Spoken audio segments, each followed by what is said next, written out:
So new video स्वागत छ निशान्तको ब्लगमा होइन।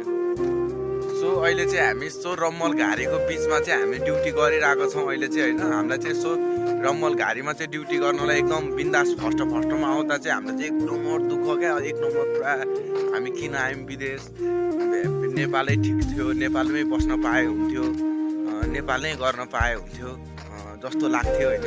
सो अबको चाहिँ धेरै नै अलिक टाइम पनि भइसक्यो, अलिक टाइम पनि बितिसक्यो होइन। त्यो भएको कारणले चाहिँ हामीलाई चाहिँ अहिले चाहिँ कस्तो लाग्छ, मलाई चाहिँ कस्तो लाग्छ भने चाहिँ सो जस विदेशै ठिक छ। नेपालमा हुँदाखेरि चाहिँ हल्लिएर दिन बित्थ्यो, यता गयो उता गयो, पैसा त कमाइ हुन्थ्यो। मैले त नेपालमा पनि पैसा त कमाइरहन्थेँ होइन। म फेरि जेमा पनि काम गर्थेँ, म एउटा ड्राइभर हो होइन।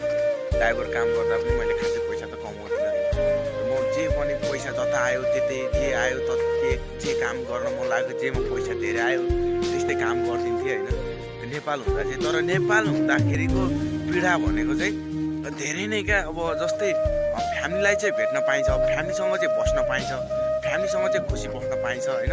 सो फ्यामिलीसँग खुसी बस्दा पनि पैसाको बचोस् भन्ने नहुने क्या। पैसा भन्ने चिज चाहिँ होइन कमाइ हुने